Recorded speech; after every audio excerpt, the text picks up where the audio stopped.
どうも、きみまろです。いつも動画をご視聴いただきありがとうございます。10月もね、終わりますということで、隔月恒例の買ってよかったものを紹介します。今回はね、9月から10月に買ってよかったものですね。今回もね、いろいろ買ってます。特にね、10月は予想通り散財月間となりました。そんなわけで、大きな買い物もしましたが、この買ってよかったものの紹介では、まだね、動画で紹介していないリーズナブルで入手しやすいものも中心に紹介していこうと思ってますので、よろしければね、最後までご覧ください。またね、皆さんが最近買ってよかったものもね、ぜひコメントで教えていただけると嬉しいです。やっぱりね、いい買い物はみんなでシェアできるとより楽しくなるんじゃないかなと思うんで、ぜひね、コメントよろしくお願いいたします。ちょっとしたものでも全然いいので、ぜひね、コメントの方に残していただけると嬉しいです。では9月10月の買ってよかったものいってみましょう。まず1つ目はこちら。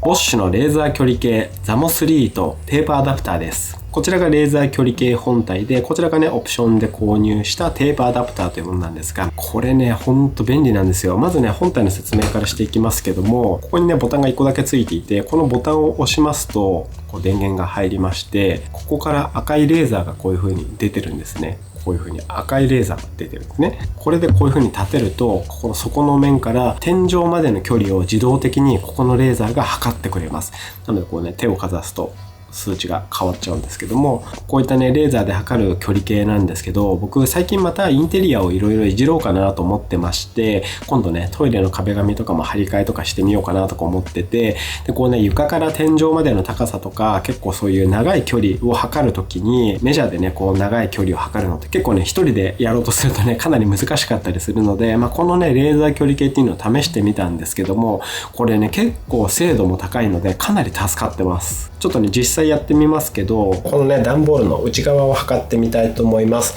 まずこの通常のね、メジャーですね、アナログのメジャーで内側を測ります。内側が 31.2mm、はい、メジャーで測ると 31.2mm で、これを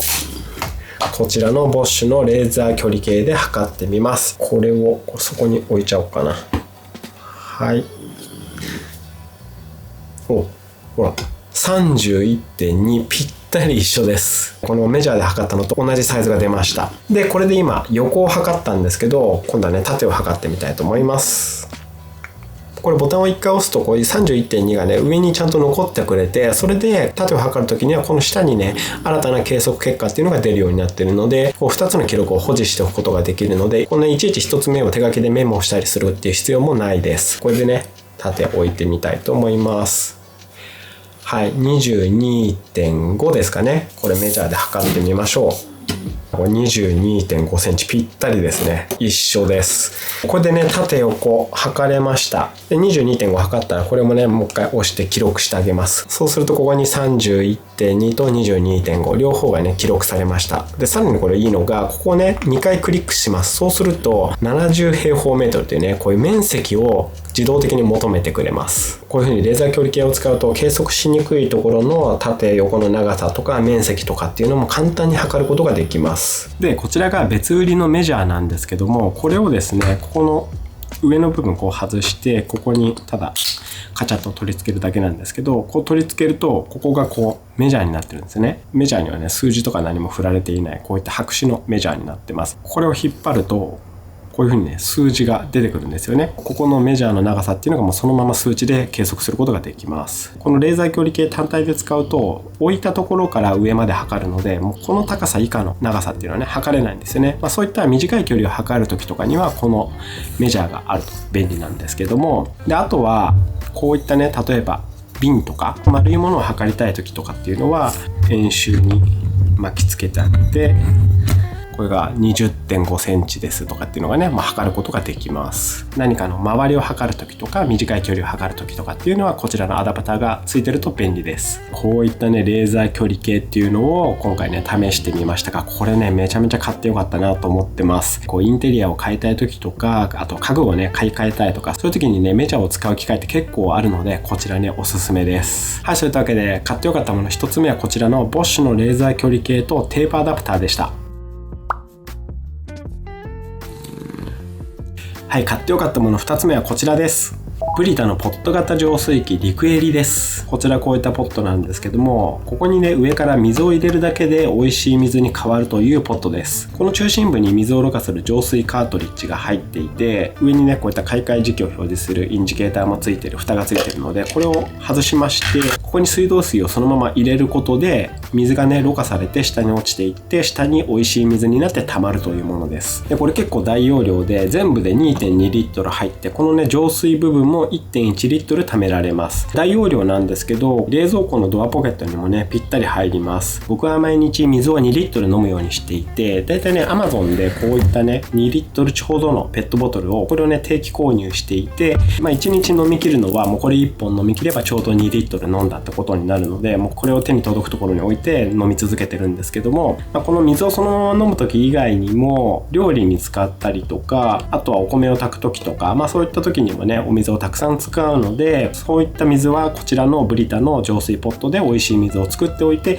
すぐに使えるようにしています。あとコスパの面でもこちらいいんですよね。これカートリッジ1つでだいたい200リットルろ過できるので、1リットルあたり計算すると約7円とのことです。なのでねめっちゃコスパ高いんですよね。そんなわけで、僕のように水をねたくさん飲んだり、料理で水をたくさん使う方にはこちらのねブリタの浄水ポットおすすめです。ボトルとカートリッジ2個付きで Amazon で3000円ぐらいで買えましたので、気になる方はいつものようにね概要欄にリンクも貼っておきますので、よろしければチェックしてみてください。はい、買ってよかったもの2つ目はこちら、ブリタの浄水ポットでした。はい、買ってよかったもの続いてはこちら、カリタのカリタブラックツバメドリッパーです。コーヒードリッパーですね。これは結構前の買ってよかったものでも紹介したこちらのカリタの定番ドリッパー、ウェーブドリッパー155のね色違いなんですけども、このマットブラックがかっこよすぎて、こちらとね性能的にはほとんど変わらないんですけども、こちらをね見つけてすぐ購入してしまいました。これ実は蔦屋家電プロデュースのものなんですよね。蔦屋家電では新潟県のツバメブランドとカリタがコラボしたこのねカリタブラックシリーズというね、このマットでかっこいいこういったねコーヒー器具を他にも出してるんですが、その中の一つがこのウェーブドリッパーです。僕は燕市燕三条の金物が大好きなので、これもね代官山蔦屋書店で店頭で見つけてねかっこいいと思ってね、もうすぐ購入してしまいました。でこのカリタのウェーブドリッパーは割とコーヒー自分で入れる方にはね定番だと思うんですけど、コーヒーのフレーバーをしっかり落としやすいので、うちのドリッパーコレクションの中でも今までもねこのカリタウェーブすごい出番が多かったんですが、やっぱりねよく使うものなので色違いでも置いときたいって感じになるんですよね。これね実際かなり気に入っていて、ほぼ毎日最近はねこれでコーヒー入れてます。こちらのねカリタブラックのツバメドリッパー、こちらが買ってよかったものの3つ目でした。はい、買ってよかったもの続いてもコーヒー関連ですね。こちらはコーヒー豆屋のテイスティングマグです。こちらは大好きなコーヒー豆屋さんの清澄白河のコーヒー豆屋かけるで購入しました。コーヒー豆屋かけるはこのコーヒーをコースでいただけるっていうねユニークな形態をとってるんですけど、そこでねこのカップでコーヒーが出てきて、それでこれで飲んでみたらコーヒーの香りがすごいよく感じられたので、あとね見た目もめちゃめちゃかっこよかったので、このカップ売ってますかって言ったらね普通にねお店の方で購入することができたので、こちらをね購入して帰ってきました。これも見た目もマットでめちゃめちゃかっこよくないですか。ちょっと和テイストでもあるようなねこのマットブラック、あとこれかっこいいだけじゃなくて形もね非常に考えられて作られています。このテイスティングマグはライトとダークっていうね2種類があるんですが、僕が購入したのはライトの方です。でライトは浅入りコーヒーに向いているマグカップだそうです。でこれがね同封されている、マニュアルというか解説書みたいなのがついてるんですけど、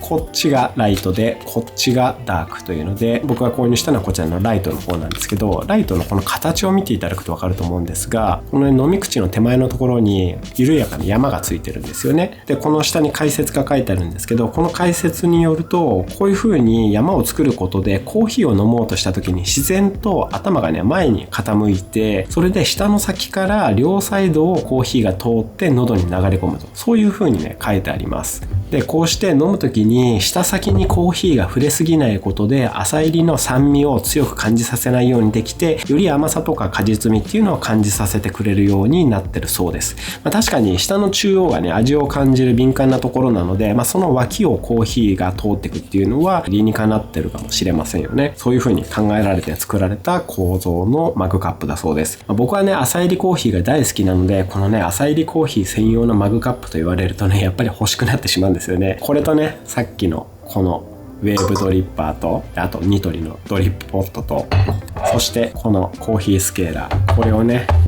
置きまして、ブラック一式でドリップする。もうこれ見た目かっこよくないですか結構テンション上がりませんか？これで入れたらね、もうドリップする時から見た目も締まってね、最高ですよね。はい、そういったわけでちょっと見た目もかっこいいんですが、ちゃんと機能としても考えられて作られているこちらのマグカップ、こちらも買ってよかったものとして紹介させていただきました。コーヒー豆やかけるで購入できるテイスティングマグです。はい、買ってよかったもの、続いてはこちら、コマンダンテのコーヒーグラインダーです。はい、コーヒー器具が続きますが、コーヒー豆の手引きグラインダーですね。これはね、コーヒーを自分で入れる方だったら欲しいって思ってる方も多いんじゃないでしょうか。ついにね、買ってしまいました。だってね、もう見た目からめちゃめちゃかっこいいんですよ、これ。物欲をそそるフォルムしてますよね。これはコーヒー好きな方の間ではもうおなじみだと思いますが、このね、コーヒーグラインダーのコマンダンテ、手引きコーヒーミルの最高峰とかも言われてますけど、これね、ずっと欲しかったんですけど、国内だとね、普通にお店に並んでるってことがまずないので、なかなか入手することができなくて、これね、海外から取り寄せました。でこれね、箱もかっこよくて、こういったね、銃でも入ってるんじゃないかみたいなね、こういったね、ちょっと重厚なかっこいい箱に入って海外から届くんですけども、もちろんね、こう見た目だけじゃなくて見るとしての性能はものすごい良くて、手引きなのに安定した流度で引くことができますし、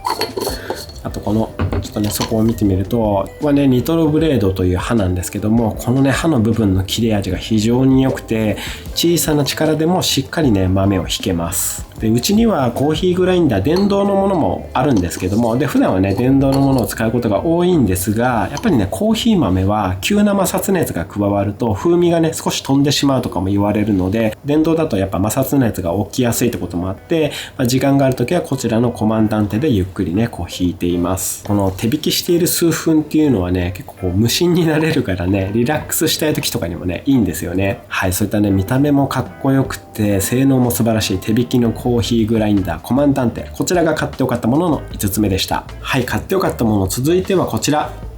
ソニーのグラスサウンドスピーカー LSPX-S2 です。こちらは単体レビューもしていますが、ソニーの Bluetooth スピーカーですね。グラスサウンドスピーカーというものです。これね、本当にこう見た目もスタイリッシュで美しいし、音質も非常に柔らかで繊細で心地いいんですよね。ここのライトの部分は常時点灯させるってこともできるんですけど、今ね、これキャンドルモードというものになっていて、こういう風に本物のキャンドルの揺らぎのように自然なね、心地いい揺らぎっていうのを演出してくれます。わかりますか？光がね、ふわふわとこう不規則に明るくなったり暗くなったりしています。本当にキャンドルのような感じで表現してくれてます。で、こちら最近 LSPX-S3 という最新機種も出たんですけども、僕はね、デザインがこの前機種の LSPX-S2 の方がね、好みだったので、こちらを選びました。もうこのね、フォルムがすごい綺麗というかね、ここのくびれとかね、めっちゃセクシーじゃないですか。このフォルムがいいなと思って S2 の方を選びました。こちら詳しいスペックなんかはその単体レビューの方で説明しているので、よろしければそちらもご覧ください。もうとにかくデザインがいいし、音がいい。もう端的にそれがこちらの LSPX-S2 を選んだ理由です。買ってよかったもの6つ目はこちらのソニーのグラスサウンドスピーカー LSPX-S2 でした。はい、続いて買ってよかったもの7つ目はこちら。iPad mini 第6世代です。この秋 Apple から発表リリースされたアイテムの一つですが、やっぱりね iPad mini はいいですよね。軽くてコンパクトだし、画面もね思ったより狭くは感じなくて見やすいし、動画とか電子書籍といったコンテンツの閲覧にぴったりです。あと iPad mini にはこちらのね Apple Pencil 2も合わせて使うことができるので、もうイラストレーションなんかも楽しいです。ちなみに最近僕の動画のブリッジで使っているこのこたつのパラパラアニメーション、これは iPad mini と Apple Pencil 2でフリッパクリップというアプリを使って書きました。この Apple Pencil とね iPad mini のね相性非常にいいので、こういったね細かな描画も楽々できます。また iPad mini はこの充電ポートがね USB-C になっているので、USB-C で充電できるっていうのもね嬉しいですよね。こちらね iPad mini 購入してからね毎日のように使い倒しています。この iPad mini と一緒に使うと便利な周辺機器の紹介動画なんかもね出しているので、興味ある方はぜひそちらもご覧ください。概要欄にリンクも貼っておきます。あとこの辺にリンクも出しておきますんで、よかったら見てみてください。はい、買ってよかったもの7つ目はこちら iPad mini 第6世代でした。はい、続いて買ってよかったもの8つ目はこちらです。Apple Watch シリーズ7です。Apple Watch シリーズ7の詳細レビューもね出していますが、もうほんとこれもね買ってよかったですね。でこの Apple Watch シリーズ7も今年の秋にリリースされた一つですけども、僕はシリーズ4からの買い替えだったので、実際これをしばらく使ってみて、やっぱりねこのディスプレイの広さ、これはねすごい広く感じますね。毎日のようにこうシリーズ4でこう見ていたので、こうパッと見た時にやっぱり画面大きいなっていうのはねとても印象的に感じます。ディスプレイがこう大きくなって見やすくなったことと、あとねこのやっぱり常時表示が嬉しいですよね。こう腕を下げていても文字盤が常に表示されてるっていうね、この常時表示。シリーズ4まではこういう風に腕を上げた時しか文字盤が表示されなくて、それ以外の時は真っ暗だったんですけど、これがね上げ下げしないでも常時表示されてるっていうのはね、こう軽く手首をね向けて文字盤を見たい時とかにもちゃんと表示されてくれてるので、このね常時表示やっぱり便利ですよね。この常時表示はシリーズ5から使える機能だったので、シリーズ7になってからの新機能というわけではないんですけど、このねシリーズ4から買い替えた僕としてはこのね便利さをねとても感じますね。嬉しい機能です。こちらも詳しくはレビュー動画の方を撮ってますので、この辺にねリンクも貼っておきますし、概要欄にリンクも貼っておきますので、よろしければご覧いただければと思います。はい、買ってよかったもの8つ目はこちら Apple Watch シリーズ7でした。はい、9月10月の買ってよかったものは以上です。この期間はね Apple の新作発表もあったので、予想通りね散財してしまいました。さらに今回は間に合いませんでしたが、この動画が公開される頃には多分ね新しい MacBook Pro もねうちに届くと思うので、 MacBook Pro 14インチね M1Max を購入したんですけど、こちらもねまたレビューしますし、多分ね次回の買ってよかったものにも入ってくるんじゃないかなと思いますので、気になる方はチャンネル登録をしてお待ちください。もし今日の動画が良かったと思った方はぜひグッドボタンをよろしくお願いいたします。本日もご視聴いただきありがとうございました。ではまた次の動画でお会いしましょう。バイバーイ。